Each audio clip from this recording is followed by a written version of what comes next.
Hello दोस्तों, नमस्कार। कैसे हैं आप सब? स्वागत है आपका आपके यूट्यूब चैनल लर्नर गाइस में। दोस्तों, आज हम लोग बात करेंगे कि अगर कोई अनुसूचित जाति का भूमिधर है, या ऐसे कह लेते हैं अनुसूचित जाति का कोई व्यक्ति है, उसके पास कुछ जमीन है और वो अपनी जमीन बेचना चाहता है। ठीक, अगर वह अनुसूचित जाति के व्यक्ति को ही अपनी जमीन बेचना चाहता है तब तो कोई बात नहीं, उस पर हम लोगों को फिर बात करने की जरूरत ही नहीं। ठीक, क्योंकि उसके लिए कोई नियम नहीं, उसके लिए उसको छूट है। यानी कि कोई भी एससी जाति का अगर व्यक्ति है तो एससी को जमीन बेचेगा, इसमें कोई समस्या नहीं, ना ही इस पर कोई प्रतिबंध है। ठीक। अच्छा, और एक बार देख लीजिए, अगर एससी जात का व्यक्ति है तो वो एसटी को भी अपनी जमीन नहीं बेच सकता है। यह बात भी ध्यान रखिएगा। यानी कि शेड्यूल कास्ट का अगर कोई भूमिधर है तो शेड्यूल ट्राइब को, यानी अनुसूचित जात का व्यक्ति अनुसूचित जनजाति के व्यक्ति को भी अपनी जमीन नहीं बेच सकता। इस बात का ध्यान रखिएगा, क्योंकि कई बार ऐसा आता है, लोग ये सोचते हैं कि एससी है तो एसटी को लिख सकता है, यानी बैनामा कर सकता है, बेच सकता है, अंतरण कर सकता है। ये एसटी है, एससी को लिख सकता है, बैनामा कर सकता है या बेच सकता है, ऐसा नहीं है। एससी का व्यक्ति एसटी को नहीं लिख सकता है, बेच सकता है, और एसटी का व्यक्ति जो है वो एससी को भी नहीं अंतरित कर सकता है। ठीक। कहने का सीधा मतलब, इससे बात हम लोग को ये समझनी चाहिए कि एससी व्यक्ति अगर कोई है और वह गैर एससी यानी अनुसूचित जाति का व्यक्ति अगर किसी गैर अनुसूचित जाति के व्यक्ति को अगर अपने जमीन का अंतरण करता है तो वह नहीं कर सकता है, उस पर रोक है। और ये रोक प्रतिबंध कौन लगाता है? उत्तर प्रदेश राज्य संहिता 2006 की जो धारा है 98। ठीक, यह सीधे सीधे इस बात के लिए क्या करती है, उस एससी व्यक्ति को या एससी भूमिधर को क्या करती है, प्रतिबंधित करती है। देखिए इसमें क्या लिखा हुआ है, सीधी सी, अनुसूचित जाति के भूमिधरों द्वारा अंतरण यानी ट्रांसफर पर प्रतिबंध है। ठीक, प्रतिबंध की बात करता है। लेकिन देखिए साथ में ही जो है कुछ प्रोविजन ऐसे भी इस संहिता में दिए हुए हैं, कुछ शर्तें ऐसी दी गई हैं कि अगर उसको कोई भी अनुसूचित जाति का व्यक्ति अगर पूरा कर ले तो उसको जो है अपने जमीन को अंतरण करने का अधिकार मिल सकता है। ठीक, अब देखते हैं क्या प्रोविजन है। इस अध्याय के उपबंधों पर बिना कोई प्रतिकूल प्रभाव डाले अनुसूचित जाति के किसी व्यक्ति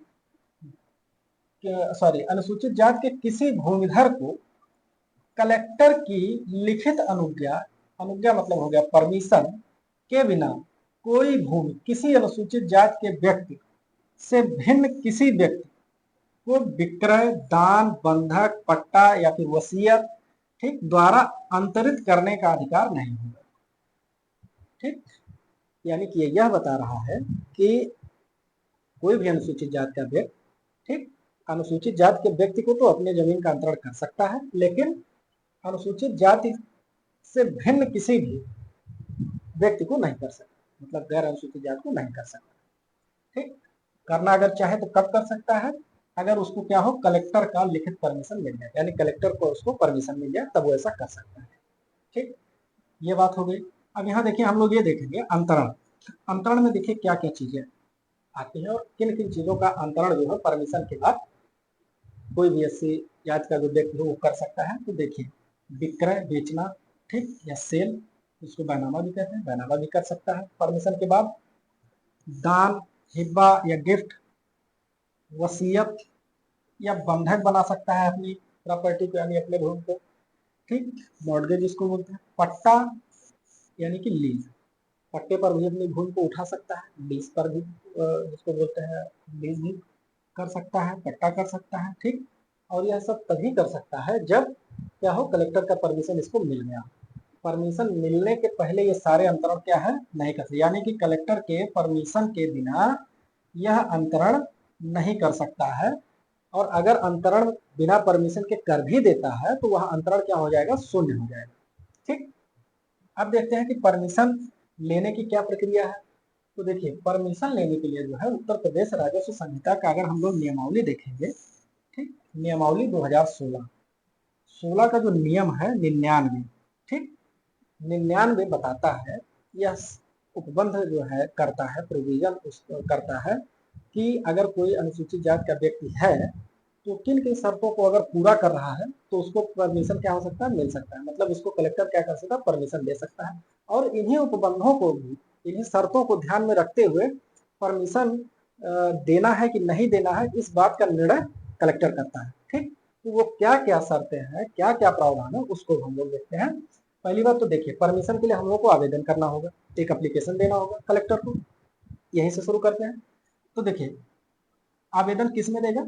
उत्तर प्रदेश की राजस्व संहिता 2006 की धारा 98(1) के अंतर्गत वो क्या कर सकता है? आवेदन देगा। ठीक।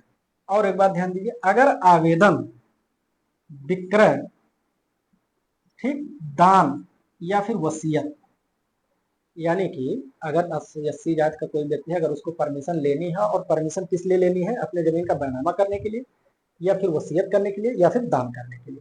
अगर इन तीनों चीजों के लिए अगर उसको जो है परमिशन लेना है, तो वह आवेदन जो है वो आरसी प्रपत्र 27 में करेगा। देखिए, आरसी प्रपत्र एक फॉर्मेट होता है, यानी कि जो एप्लीकेशन होना चाहिए वो इसी फॉर्मेट में जाना चाहिए। इस बात पर भी देखिए, हाई कोर्ट का एक जजमेंट भी है। ठीक, वो आगे अभी हम लोग देखेंगे। उस जजमेंट में भी यह कहा गया कि जो फॉर्मेट होना चाहिए आवेदन का, वो इस प्रपत्र पर यानी फॉर्मेट पे होना चाहिए। ठीक है, ये चीज। अगर मान लीजिए बंधक के लिए आवेदन करना चाहता, तो आरसी का जो प्रपत्र है वो 28 होना चाहिए, मतलब कि आरसी प्रपत्र 28 पे होना चाहिए। अगर पट्टे के लिए परमिशन चाहिए उसको, तो आरसी प्रपत्र 29 पर आवेदन करेगा। ठीक, इस बात का ध्यान रखिएगा। आगे देखते हैं। अब देखिए, मान लीजिए आवेदन जो जिला अधिकारी है, जिला अधिकारी को आवेदन जो है प्राप्त हुआ। आवेदन प्राप्त होने के बाद जिला अधिकारी क्या करेगा, वो हम देखते हैं। तो देखिए, आवेदन प्राप्त होने के बाद वो क्या कर सकता है कि उस आवेदन का जो है जांच करा सकता है। ठीक, और जांच किससे कराएगा? नायब तहसीलदार हो या फिर नायब तहसीलदार से निम्न श्रेणी का कोई अधिकारी नहीं होगा, उससे उच्च श्रेणी का कोई भी अधिकारी, किसी से भी वो जांच करा सकता है। मतलब ये, या तो खुद नायब तहसीलदार को यह जांच करने के लिए आदेशित कर दे, ठीक, या फिर अन्योन श्रेणी के किसी भी अधिकारी, तहसीलदार से अन्योन श्रेणी मतलब कि तहसीलदार से नीचे के अधिकारी नहीं होना चाहिए, उससे ऊपर का कोई भी अधिकारी, ठीक, उससे जांच करा लेगा, जांच के लिए आदेशित कर देगा। यहाँ देखिए, एक चीज ध्यान रखिएगा कि जिस दिन कलेक्टर जांच के लिए आदेश करेगा जांच अधिकारी को, उस दिन से 15 दिन के अंदर, ठीक, 15 दिन के अंदर उस जांच अधिकारी को जांच पूरी करके अपनी जो रिपोर्ट है, जो आख्या है, उसको सौंप देना होता है कलेक्टर को। ठीक, अब देखिए जांच किस चीज की कराएगा? तो जांच कराएगा आवेदन जो दिया गया है आवेदक द्वारा, उसमें जो तथ्य है, जो फैक्ट जो लिखा है उसमें, उसकी जांच कर लेगा। परिस्थितियों की जांच कर लेगा। परिस्थितियां मतलब किन परिस्थितियों के कारण वो अपनी जमीन को बेचना चाह रहा है, उसकी जांच कर लेगा। ठीक, और जांच करने के बाद 15 दिन के अंदर वो क्या करेगा? अपनी रिपोर्ट यानी जांच आख्या जो है वो 2 प्रतियों में क्या कर देगा? कलेक्टर को सौंप देगा। ठीक, अब यहाँ देखिए, 2 प्रतियों में इसको क्या करना? आख्या अपने कलेक्टर को देना है। वो इसलिए क्योंकि इसी का एक प्रति जो है, इसी आख्या और रिपोर्ट की एक प्रति जो है वो क्या कर दी जाती है? आवेदक को सौंप दी जाती है। आवेदक को निःशुल्क उपलब्ध करा दी जाती है। इस बात का ध्यान रखिएगा, जो एक प्रति उसको दिया जाएगा वह निःशुल्क होगा। निःशुल्क एक प्रति आवेदक को दे दिया जाएगा। क्यों दिया जाएगा? इसको देने का उद्देश्य क्या होता है? यह एक प्रति उसको उपलब्ध कराने का मतलब यह होता है कि जो आवेदक है उसको अगर जांच आख्या से कोई परेशानी है या जांच आख्या से वो संतुष्ट नहीं है, तो क्या कर सकता है? इस रिपोर्ट के खिलाफ जो है 7 दिनों के अंदर, इस रिपोर्ट के खिलाफ 7 दिन के अंदर क्या कर सकता है? अपना आपत्ति, ठीक है, अपनी आपत्ति जो है उसको प्रस्तुत कर सकता है, आपत्ति दे सकता है कलेक्टर को। ठीक, और कलेक्टर क्या करेगा? उसकी आपत्ति का निस्तारण करते हुए, ठीक, और रिपोर्ट मतलब ये समझिए कि अगर कलेक्टर को यह रिपोर्ट भी जांच अधिकारी द्वारा मिल गई, और जो उन्होंने प्रति एक जो उपलब्ध कराई थी आवेदक को, ऑब्जेक्शन अगर कोई है उसके लिए, अगर ऑब्जेक्शन भी आ गया 7 दिन के अंदर, तो इन दोनों पर जो है विचार करने के बाद, ठीक, वह आगे की कार्रवाई करेगा। और आगे की कार्रवाई में यह होगा कि अब वह ये देखेगा कि जो प्रोविजन जो दिए गए हैं संहिता में या फिर नियमावली में, अब उसके अनुरूप इसको परमिशन दिया जाना उचित होगा कि नहीं। यानी जो शर्तें हैं उन शर्तों को यह आवेदक पूरा कर रहा है, अगर पूरा कर रहा है तो परमिशन पर विचार करेगा, परमिशन देना है कि नहीं देना है, वो चीज। यहाँ देखिए, एक अभी मैंने पीछे पीछे बताया कि एक हाई कोर्ट का जो है एक जजमेंट है। ठीक, यह जजमेंट जो है 2 चीजें बताता है, 2 चीजों की पुष्टि इस जजमेंट में की गई। पहला तो यह था कि आवेदन जो दिया जाएगा वो क्या होना चाहिए? जो फॉर्मेट है, जो फॉर्मेट है उस फॉर्मेट पे होना चाहिए। ठीक, यानी कि जैसे अभी मैंने बताया कि अगर दान के लिए कर रहा है तो आरसी, सॉरी, हाँ, दान, विक्रय, और वसीयत के लिए अगर दे रहा है तो आरसी प्रपत्र कितना होना चाहिए इसका 27, और अगर बंधक बना रहा है तो कितना होना चाहिए आरसी प्रपत्र 28, और अगर पट्टे पे देना चाह रहा है तो कितने पे होना चाहिए 29। कहने का मतलब ये है, इसमें ये बताया गया कि जो भी आवेदन आप देंगे वो जो उसका जो समुचित फॉर्मेट है जो दिया गया उस फॉर्मेट के अनुसार आप देंगे, ये बताया गया। और दूसरा इसमें यह कहा गया कि जो भी आवेदक है उसको जो है आपत्ति का अवसर दिया जाना चाहिए, यानी कि किसी आवेदक को आपत्ति का अवसर दिया जाना यह न्यायोचित है और आपत्ति का अवसर उसको मिलना भी चाहिए। ठीक, यह चीज जो है इस जजमेंट में जो है क्लियर किया गया। ठीक, अच्छा मान लीजिए आपत्ति प्राप्त होने के पश्चात यदि कलेक्टर का समाधान हो जाता है कि आवेदन पत्र निम्नलिखित शर्तों को पूर्ण कर रहा है। ठीक, निम्नलिखित शर्त में क्या है वो देखते हैं हम लोग। तो कलेक्टर द्वारा ऐसी अनुज्ञा परमिशन तभी दी जा सकेगी जब, यानी अगर वह क्या कर रहा है शर्तों को पूरा कर रहा है, ठीक, या फिर जो है कलेक्टर जो निम्नलिखित बातें अभी आएंगी सामने, अगर उन सारी शर्तों को पूरा कर रहा है आवेदक तो वह क्या कर सकता है परमिशन दे सकता है। देखिए एक चीज यहाँ देखिए, यहाँ लिखा हुआ है आवेदक अनुसूचित जाति से संबंधित होना चाहिए, ठीक है, संक्रमणीय भूमिधर वाला भूमिधर होना चाहिए, यानी कि सॉरी संक्रमणीय अधिकार वाला क्या होना चाहिए भूमिधर होना चाहिए। यहाँ देख लेते हैं एक चीज हम लोग, संक्रमणीय और असंक्रमणीय। ठीक, ये संक्रमणीय भूमिधर हो गया और ये हो गया असंक्रमणीय भूमिधर। ठीक, देखिए यहाँ पे जो संक्रमणीय भूमिधर वाला व्यक्ति होता है उसके पास अंतरण का अधिकार होता है, इसके पास क्या होता है ट्रांसफर करने का राइट होता है। ठीक, यानी कि अंतरण का अधिकार होता है, और इसके पास ये अंतरण का अधिकार नहीं होता है, यानी असंक्रमणीय भूमिधर का जो व्यक्ति होगा उसके पास अंतरण का अधिकार नहीं होगा और संक्रमणीय भूमिधर के पास होगा। दूसरी क्या चीज है, संक्रमणीय भूमिधर वाला जो है वह अपनी जमीन का उपयोग किसी भी कामों के लिए कर सकता है। ठीक, लेकिन जो असंक्रमणीय भूमिधर वाला व्यक्ति होगा वह अपनी जमीन का प्रयोग केवल और केवल किसके लिए करेगा कृषि के लिए करेगा। ठीक, बस इतना ही दो अंतर हम लोग इसमें समझते हैं, बहुत ज्यादा इसमें अंतर देखने की जरूरत नहीं है, कि जब कभी हम लोग संक्रमणीय भूमिधरी और असंक्रमणीय वाली बात करेंगे तब वहां देखा जाएगा। ठीक, अभी बस इतना। अच्छा हाँ, एक चीज यहाँ और देख लीजिए, देखिए यह जरूरी नहीं है कि भूमि का अंतरण करने के लिए ठीक संक्रमणीय भूमिधर वाला व्यक्ति होना चाहिए, वो सिर्फ और सिर्फ जो है अनुसूचित जाति के व्यक्तियों के लिए लागू होगा, ऐसा नहीं। कोई भी व्यक्ति हो, किसी भी वर्ग का किसी भी समुदाय का व्यक्ति हो, वह अपनी किसी भी संपत्ति का अंतरण तभी कर सकता है जब उसके पास संक्रमणीय ठीक अधिकार वाला, अगर वह संक्रमणीय अधिकार वाला भूमिधर है तभी वह ट्रांसफर कर सकता है, नहीं तो नहीं कर सकता है। ठीक, और ये सब पे लागू होता है, केवल एससी और एसटी की बात नहीं है, सब पे लागू होता है। ठीक, तो पहली शर्त तो यही देखिए कि मान लीजिए अगर ये संक्रमणीय भूमिधर का व्यक्ति ना होता तो इसको तो परमिशन भी मिलना मतलब आवेदन करना ही इसका बेकार हो जाता। तो इसीलिए इसमें स्पष्ट कर दिया गया कि संक्रमणीय अधिकार वाला भूमिधर होना चाहिए। ठीक है, आगे देखते हैं शर्त क्या है। देखिए शर्त ये है पहली कि अनुसूचित जाति के भूमिधर के पास कोई जीवित उत्तराधिकारी नहीं होना चाहिए। मतलब ये हुआ कि अगर मान लीजिए ये अनुसूचित जाति का जो भूमिधर है अगर वो मर जाए या उसकी मृत्यु हो जाती है तो मृत्यु के पश्चात उसके प्रॉपर्टी पर दावा करने वाला कोई ना हो। ठीक, ऐसी स्थिति में भी क्या हो सकता है, ये ग्राउंड हो सकता है परमिशन मिलने, इस पर भी विचार कर सकता है कलेक्टर। ठीक, अनुसूचित जाति का भूमिधर जिस जिले में अंतरण के लिए प्रस्तावित भूमि स्थित हो, देखिए यहाँ ये कह रहा है कि मान लीजिए कोई व्यक्ति है वो इलाहाबाद में रहता है, लेकिन किसी कारणवश जो है या फिर चाहे नौकरी के लिए या अपने कारोबार के लिए व्यवसाय के लिए ठीक इन सारे कामों के लिए अगर वो क्या करता है कानपुर जाकर बस जाता है और वहीं जाकर के अपना शादी कर लेता है, घर बना लेता है, वहीं रहने लगता है। मतलब ये हुआ कि उसको इलाहाबाद से बहुत ज्यादा मतलब नहीं है, इलाहाबाद आना जाना उसके लिए समझ लीजिए ना बराबर है और भविष्य में हो सकता है आए भी ना।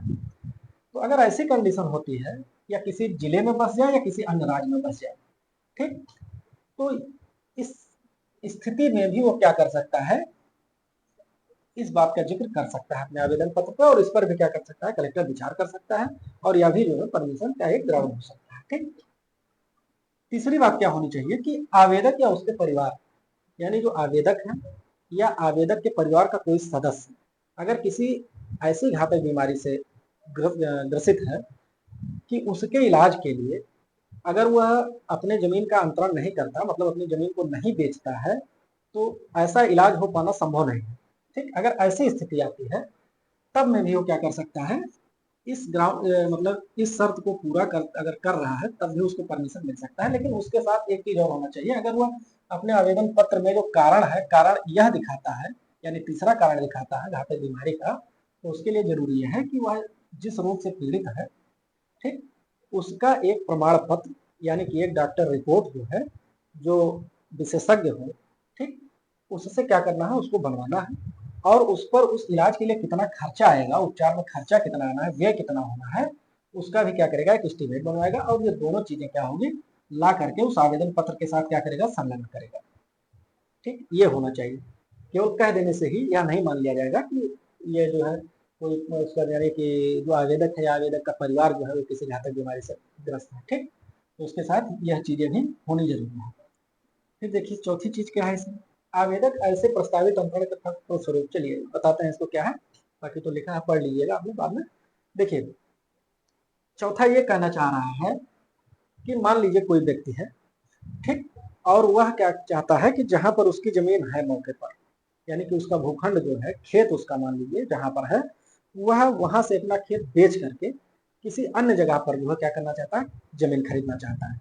ठीक, और वो कहता है कि मैं अगर इस जमीन को बेचूंगा तो इससे जो मुझको पैसा मिलेगा, मैं उस पैसे से कहीं और जमीन खरीदना चाहता हूं, मैं वहां जाके जमीन ले लूंगा। ठीक, ये बात हो गई। इस बात को दिखाते हुए वह क्या करता है, आवेदन करता है। लेकिन इसमें भी देखिए, इसमें भी क्या है, केवल कहने से ही बात नहीं बनेगी इसकी। इसको अगर ये कह रहा है कि हम इस जमीन को बेच करके जो इसका प्रतिफल मिलेगा यानी जो पैसा मिलेगा उससे हम दूसरी जमीन खरीद लेंगे, तो इसको यह भी दिखाना पड़ेगा कि क्या पहले से तुम्हारे पास प्लान है जमीन खरीदने का। प्लान का मतलब ये हुआ कि तुम क्या करोगे, एक एग्रीमेंट कराओगे, उस व्यक्ति से कराओगे जिस व्यक्ति से तुम जमीन खरीदना चाहते हो।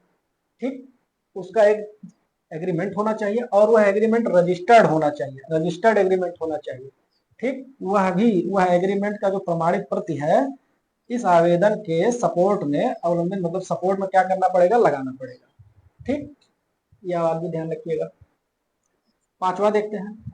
पांचवा देखिए, पांचवा पे थोड़ा ध्यान दीजिएगा, इसमें लिखा आवेदन के दिनांक पर आवेदक द्वारा धृत भूमि का क्षेत्रफल ऐसे अंतरण के पश्चात 1.26 हेक्टेयर से कम नहीं होना चाहिए। मतलब ये हुआ कि इसका मतलब 1.26 हेक्टेयर का मतलब लगभग 5 बीघा, लगभग 5 बीघा से अगर जमीन कम है उसका, तो वह क्या कर सकता है, अंतरण नहीं कर सकता है, मतलब उसको परमिशन भी नहीं मिल सकता है। ठीक, अब यहाँ पर देखिए, यहाँ पर कुछ चीजें जो है इस पांचवें नंबर के लिए, यानी पांचवा जो पॉइंट है, इस शर्त के लिए कुछ चीजें इसमें अलग से जोड़ी गई। ठीक, हम पहले उसको देख लेते हैं। और कब जोड़ी गई, 2020। ठीक, और इन्हें ये जुड़ जाने के बाद, 2020 का संशोधन हो जाने के बाद, यह जो शर्त है यह थोड़ा सा जो है आसान हो गया। यहाँ पर देखिए, अगर ये नहीं दिख रहा तो हम इसको थोड़ा सा जूम कर देते हैं। ठीक, और ये देखिए, देखिए इसमें लिखा हुआ शासन की अधिसूचना संख्या 15 श्रृंखला जो भी है सब, ठीक, दिनांक 29 दिसंबर 2020 द्वारा प्रख्यापित उत्तर प्रदेश राज्य संहिता तृतीय संशोधन नियमावली 2020 द्वारा मूल नियमावली के नियम 99 में, 99 क्या था, वही नियमावली है जो बताता है कि क्या कह सकते हैं, क्या उपबंध। ठीक, उपनियम 8 के स्थान पर निम्नलिखित उपनियम रख दिया गया है। ठीक, और वह सारी चीजें, वो जो उपनियम हम लोगों ने देख लिया है।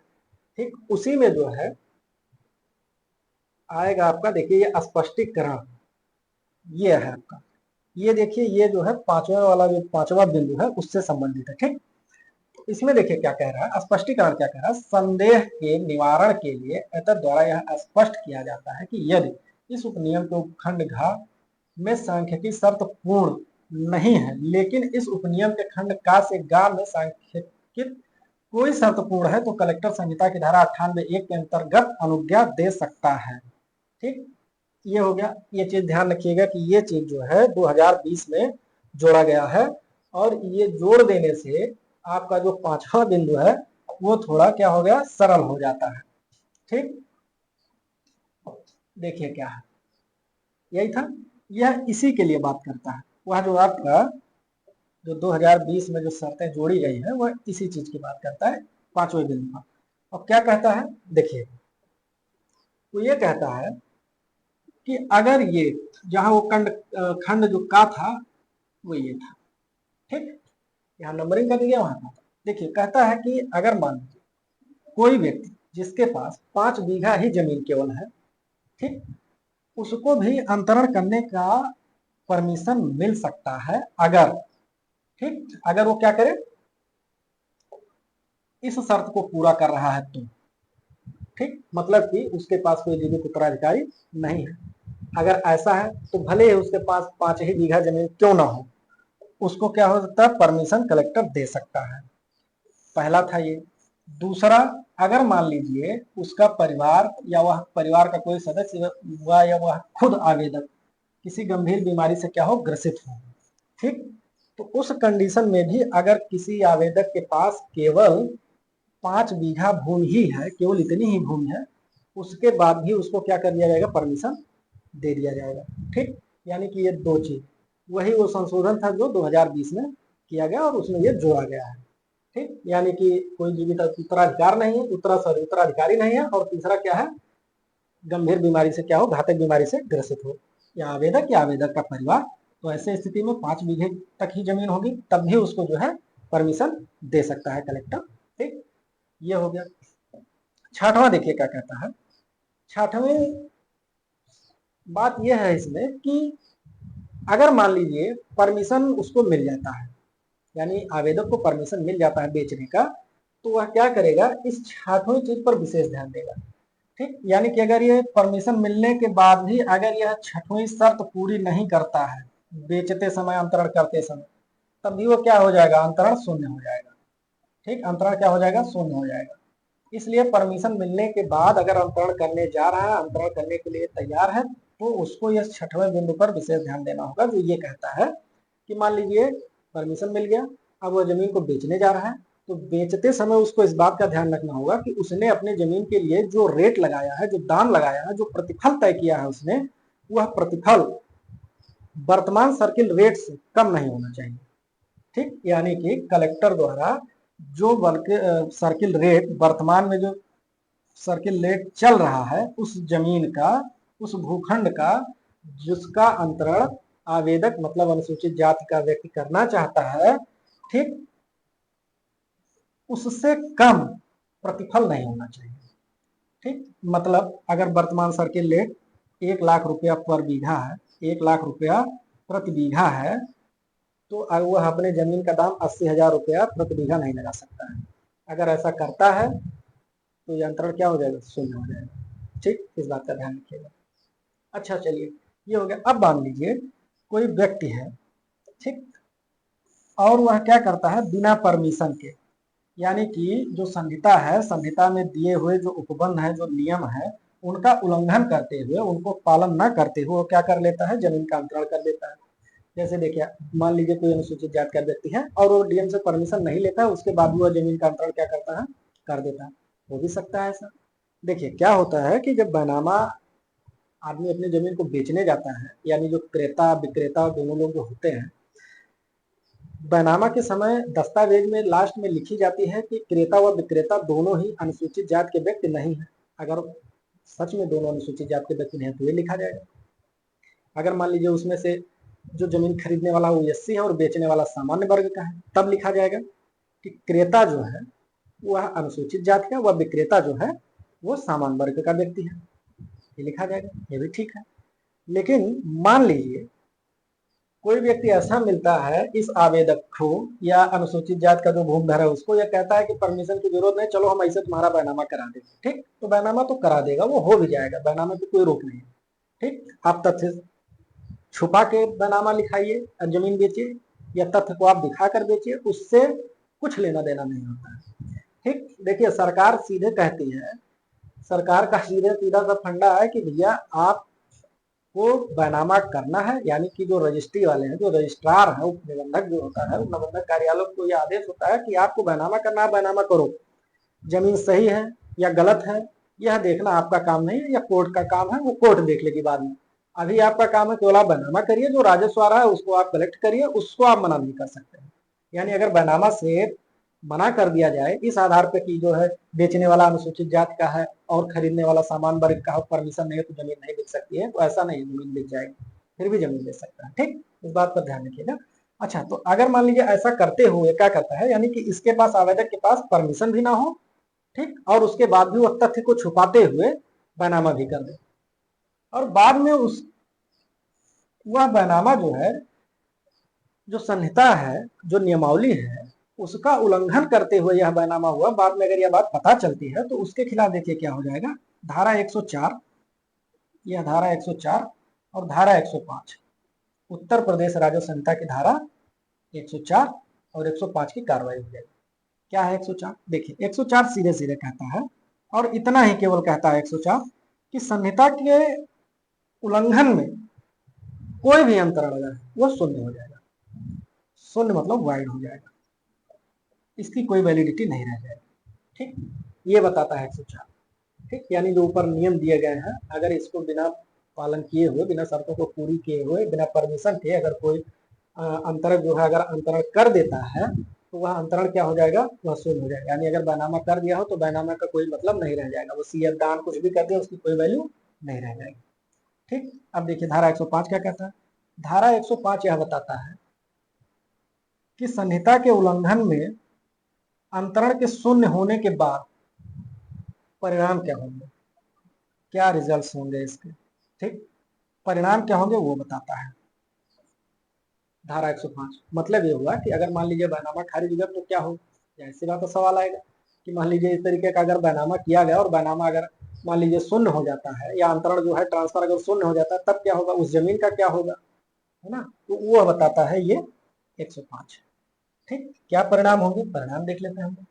देखिए यह नियम 103, यहाँ देखिए धारा 105 भी साथ में लेके चलते हैं, क्योंकि यह जो परिणाम है यही बताएगा।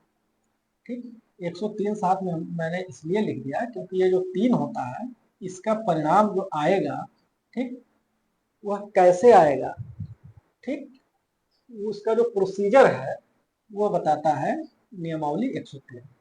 ठीक, इस बात का ध्यान रखिएगा। तो देखिए इसका क्या क्या परिणाम हो सकते हैं। पहला कह रहा है कि ऐसे अंतरण की विषय वस्तु, ऐसे अंतरण की विषय वस्तु सभी भारों से मुक्त होकर राज्य सरकार में निहित हो जाएगी। मतलब विषय वस्तु यहाँ पर क्या थी, वह भूमि थी जिसका अंतरण किया गया है।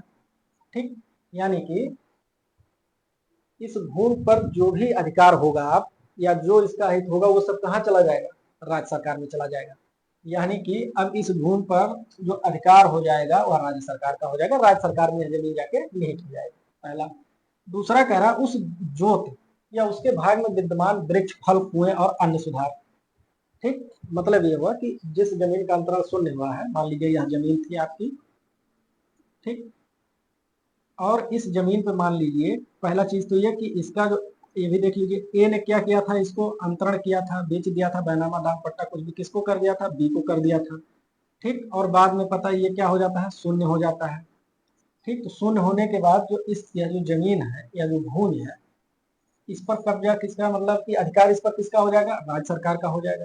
ठीक, इसके जो भी हित होंगे वो राज्य सरकार में क्या हो जाएंगे, निहित हो जाएंगे, पहली चीज। अब मान लीजिए इसी जमीन पे क्या था, पेड़ लगा हुआ था, ठीक, कुआं था मान लीजिए, ठीक है, या फिर जो है फसल लगी हुई थी, या अन्य सुधार में मान लीजिए जैसे बोरवेल आपका आ गया, कोई बोरवेल करा लिया हो, उस बोरवेल को बचाने के लिए कोई उस पर छोटा सा निर्माण कर दिया हो, इस तरीके का जो भी अन्य सुधार होंगे वह सभी क्या होंगे, राज्य सरकार में निहित हो जाएंगे। ऐसा नहीं है कि जमीन पर जो है आपके इस पर जो है कब्जा, अधिकार जो है इसका राज्य सरकार के पास चला गया, और इसमें जो पेड़ है तो कहेंगे कि पेड़ पे हमारा अधिकार है, या कुएं पे हमारा अधिकार है, ऐसा नहीं। यानी कि इस जमीन के साथ साथ उसमें मौजूद जो भी चीजें होंगी उसका भी अधिकार कहाँ चला जाएगा, सरकार के पास चला जाएगा, यानी वह चीजें भी सरकार में क्या हो जाएंगी, निहित हो जाएगी। ठीक, तीसरा देखते हैं। तीसरे में कह रहा है कि बुनियादी समझ में अंतर और अंतरकी का हित समाप्त हो जाएगा। मतलब ये हुआ कि अगर पहली और दूसरी, ठीक, यानी कि पहले में जमीन का जो था वो हित जो था वो कहाँ चला गया, निहित हो गया सरकार में, और दूसरे में क्या है, उस जमीन के अंदर जो भी चीजें मौजूद थी उस जमीन पर वह भी किसको चली गई, सरकार को चली गई। ऐसे में क्या कह रहा है कि जो अंतरक होगा, अंतरक मतलब जो बेचा, और अंतरती मतलब जो पाया जमीन को, यानी खरीदने वाला, ठीक। यानी क्रेता विक्रेता कह सकते हैं सीधे सीधे। मान लीजिए क्रेता विक्रेता जो भी था उसका भी हित क्या हो जाएगा, इस जमीन से समाप्त हो जाएगा। मतलब ए ने बेचा था, बी ने खरीदा था, यानी इसने अंतरण किया था और यह अंतरण पाने वाला था। अब क्या होगा, इसका भी जो भी हित होगा इस जमीन से वो क्या हो जाएगा, समाप्त हो जाएगा। ठीक, ये हो गई बात। ये देखते हैं, कह रहा है खंड गा के अधीन अंतरक के हित की समाप्ति से किसी आसामी का अधीन धारण करने वाला हित समाप्त हो जाएगा। ठीक है, यहाँ एक बात और देख लेते हैं। मान लीजिए यह जमीन था, इसको ए ने क्या किया था, बी को ट्रांसफर कर दिया था, ठीक। और मान लीजिए बी ने सी को कर दिया था और सी ने क्या किया, डी को ट्रांसफर कर दिया था। मतलब कि यह अनुसूचित जात का व्यक्ति था, इसने जमीन को बेच दिया था बी को, फिर बी ने क्या हुआ, सी को बेच दिया, सी ने डी को बेच दिया। और ऐसे में जो है, अगर इस ए का मान लिया जाए कि जो ए ने अंतरण किया वह क्या है, शून्य है, अगर ऐसी बात आ जाती है और यह साबित हो जाता है कि ए ने जो अपनी जमीन का अंतरण बी को किया वो शून्य है, तो ऐसी स्थिति में इसके पश्चातवर्ती जितने भी अंतरण किए गए हों वह क्या होंगे, शून्य। मतलब कि यह अंतरण भी शून्य होगा और यह भी क्या होगा, शून्य होगा। ठीक, ये चीज भी ध्यान रखिएगा। अच्छा देखिए, इसमें क्या करा कि अधीन अंतरक के हित की समाप्ति से किसी आसामी का उसके अधीन धारण करने वाला हित भी क्या हो जाएगा, समाप्त हो जाएगा। मतलब यहाँ एक छोटा सा एग्जाम्पल और देख लेते हैं। मान लीजिए ये जमीन थी, ठीक, और यह जमीन थी ए की। ए ने क्या किया था, इस जमीन को पट्टे पे दे दिया था बी को, और पट्टे पे कैसे दिया था, नियमों का उल्लंघन करते हुए, ठीक। और मान लीजिए इसका जो ये अंतरण है वो क्या हो जाता है, शून्य होता है, ठीक। तो ऐसा नहीं है कि ये तो इसका खातेदार है, मालिक मुख्य यही है इस जमीन का, और इसने इस पर क्या कर दिया था, पट्टे पे दे करके बी को, इससे कुछ ना कुछ इससे चाहे पैसे ले रहा हो, चाहे लगा कुछ, तो इससे लाभ ले ही रहा होगा। तो अगर ए का यह अंतरण शून्य होता है, या फिर यह जमीन जो है राज्य सरकार में अगर निहित होती है, तो बी का भी जो अधिकार होगा वो क्या होगा, समाप्त हो जाएगा। यही बता रहा है ये खंड। ठीक, ध्यान रखिएगा इसमें। अब देखिए एक चीज यहाँ और, इस धारा के उपबंध द्वारा, सॉरी, इस धारा के उपबंध धारा 94 के अधीन किए गए किसी पट्टे पर लागू नहीं होगा। ठीक, देखिए पहली चीज तो यहाँ की, अगर अंतरण शून्य हो जाता है तो शून्य होने के बाद जो जमीन होगी वो राज्य सरकार में निहित हो जाएंगी, क्या क्या परिणाम आएंगे वो सारी चीजें हम लोगों ने देख लिया। लेकिन यह जो खंड है, यह खंड यह बताता है कि अगर वही कोई पट्टा हो और वह धारा 94 के अंतर्गत अगर वह पट्टा किया गया हो, तो उसके लिए जो है यह उपबंध क्या होंगे, लागू नहीं होंगे इस पर। 94 कहता क्या है, देखिए 94 कहता है कि कोई भी व्यक्ति किसी फर्म को, किसी कंपनी को, ठीक, किसी ट्रस्टी को, सॉरी ट्रस्ट को नाम अगर क्या करता है, पट्टा कर देता है, ठीक। अब देखिए यहाँ पर कहा गया है कि कोई भी व्यक्ति में अनुसूचित जाति का भी व्यक्ति आता है। यानी कि अगर अनुसूचित जाति का भी व्यक्ति होगा और उसने बिना परमिशन के अगर पट्टा इसको कर दिया है, किसी फर्म को, किसी ट्रस्ट को, ठीक, या किसी कंपनी को, अगर इन लोगों को कर दिया है तो यह उपबंध उन पर लागू नहीं होंगे। ठीक, मतलब ये हुआ कि उसका पट्टा का जो अंतरण होगा वो सुनिश्चित नहीं किया जाएगा। ठीक, यह बताता है ये। और यह कब जोड़ा गया था, यह बाद में जोड़ी गई है, यह बिंदु बाद में जोड़ी गई है, और 5 अगस्त 2019 को जोड़ा गया था। ठीक, अंतः स्थापित मतलब जोड़ा गया था। ठीक है, ये हो गया। अब देखिए नियम उसका क्या कहता है, नियम 103 का जो 2 है, यानी उत्तर प्रदेश राजस्व संहिता नियमावली 2016 का नियम 103 का क्लास 2, ठीक, वह यह कहता है कि सरकार में निहित भूमि पर कब्जा लेने और बेदखल करने के आवश्यक बल का प्रयोग भी कर सकता है। कौन कर सकता है, कलेक्टर या सहायक कलेक्टर। चलिए इसको अभी यह बात आगे वाला जो पॉइंट है उसको जब हम लोग देखेंगे तो यह बात समझ में आएगी। ठीक, पहले इसमें देख लेते हैं। देखिए इसमें क्या करा कि संहिता के उपबंधों के उल्लंघन पर सहायक कलेक्टर का है मतलब हो गया एसडीएम, एसडीओ, ठीक। अच्छा हाँ, एक चीज यहाँ और हम लोग देख लेते हैं। जैसे जो संहिता है, संहिता में जो परमिशन के लिए आवेदन देने की बात कही गई वो कलेक्टर को देने की कही गई है। ठीक, अब यहाँ एक चीज और देख लें, कलेक्टर और डीएम दो चीज समझते हैं। देखिए कई बार ऐसा होता है कि हर जिले में कलेक्टर नहीं मौजूद होता। ठीक, वहां जो कलेक्टर का कार्य होता है वह कौन करता है, डीएम करता है। ठीक, लेकिन संहिता अगर हम देखेंगे तो संहिता में कहीं नहीं लिखा है कि आप जो है परमिशन के लिए जिला जिला मजिस्ट्रेट को या जिला अधिकारी को जो है आवेदन देंगे। वहां बस केवल एक शब्द यही लिखा हुआ है, कलेक्टर। ठीक, लेकिन अगर किसी जिले में मान लीजिए कलेक्टर नहीं है तो कलेक्टर नहीं, अगर वहाँ डीएम है तो जब मान लिया जाएगा कि डीएम ही है जो कलेक्टर का भी कार्य कर रहे हो, कलेक्टर का जो पावर है वह डीएम यूज कर रहा है, इसकी शक्ति का प्रयोग कर रहा, तो हम लोग कलेक्टर के ना होने पर हम लोग क्या करेंगे, आवेदन डीएम को देंगे। ठीक, अंतर बस इतना है, कलेक्टर जो है वो रेवेन्यू कलेक्शन का काम करता है और डीएम जो है वह क्या करता है, लॉ एंड ऑर्डर मेंटेन रखने का काम करता है। ठीक, विधि व्यवस्था बनाए रखने का काम करता है। ठीक, यह भी आईएएस ही होता है, यह भी आईएएस होता है, दोनों का क्वालिफिकेशन सेम होता है, ऐसे बहुत सारे अंतर है, लेकिन हम लोगों को उस पर नहीं जाना है। ठीक, ये चीज हम लोगों ने देख लिया। अब यहाँ ऐसे देख लीजिए जैसे कलेक्टर, ये सहायक कलेक्टर, सहायक कलेक्टर होता है उप जिलाधिकारी। ठीक, इसको हम एसडीएम भी कहते हैं। ठीक, और तहसील में ही एसडीओ भी होता है, ये होता है सब डिविजनल मजिस्ट्रेट और ये होता है सब डिविजनल ऑफिसर।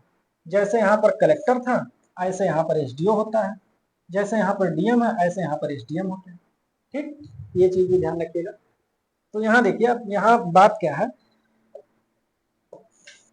यहाँ ये कह रहा है कि संहिता के नियम के उल्लंघन करते हुए मान लीजिए कोई अंतरण किया गया है तो सहायक कलेक्टर किसी अंतरण को शून्य घोषित कर सकता है।